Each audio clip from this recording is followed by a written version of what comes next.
5 seconds to go.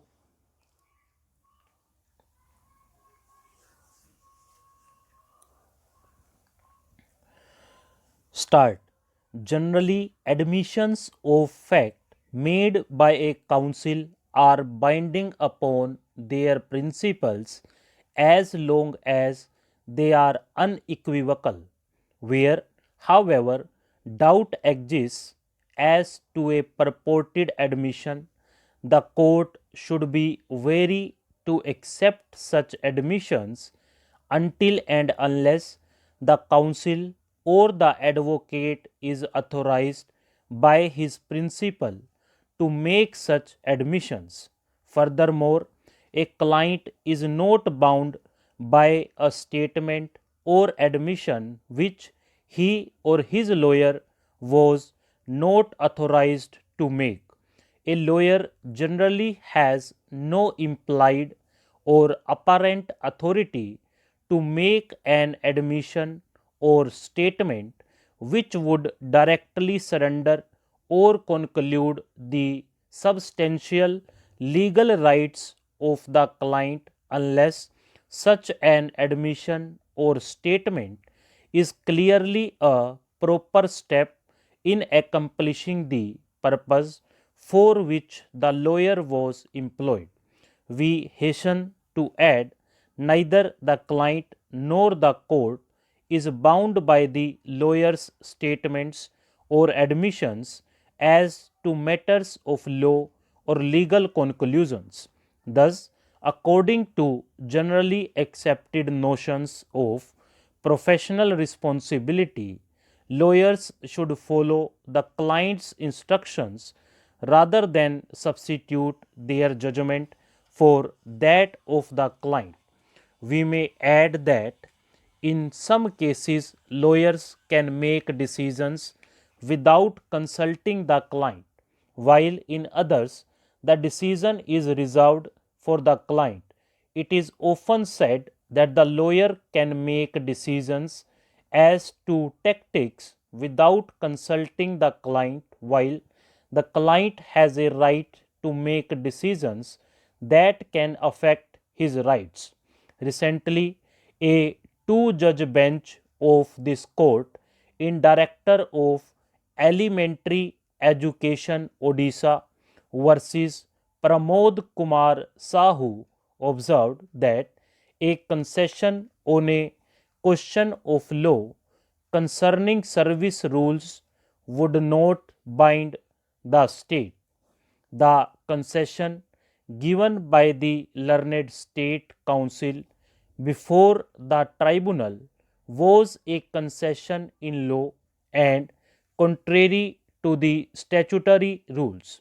Such concession is not binding on the state for the reason that there cannot be any estoppel against law.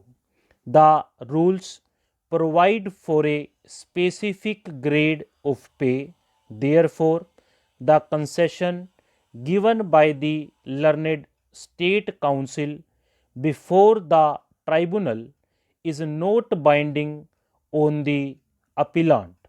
The concession of the council for the appellant before the cat does not preclude the finding on the law that is arrived at by this court. The cat and the High Court failed to notice the applicability of the ESIC Recruitment Regulations 2015 to the promotions of the teaching cadre in the appellant corporation. The ESIC Recruitment Regulations 2015 have precedence over the Office Memorandum dated 29th October 2008, which implemented the DACP scheme in respect of officers of the Central Health Service under the Union Ministry of Health and Family Welfare. The concession by the council of the appellant before the cat does not stand in the way of the appellant sporting the correct position of law before this court.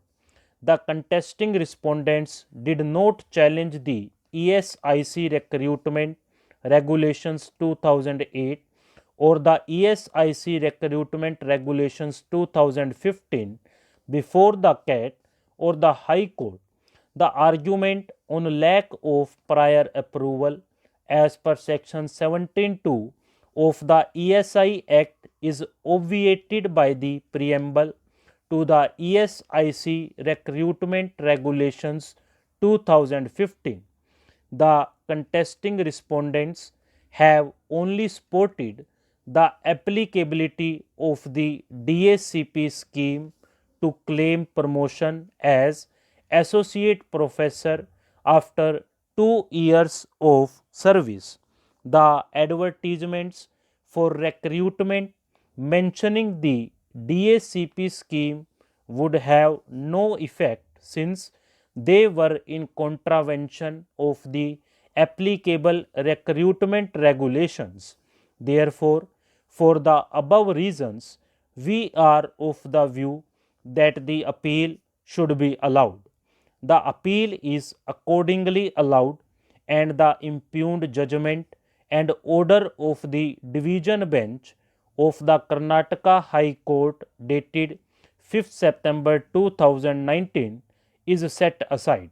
As a consequence, the revised seniority list of the teaching cadre at the appellant corporation should reflect the promotions of the contesting respondents in accordance with the ESIC Recruitment Regulations 2015 and note the DACP scheme. Stop.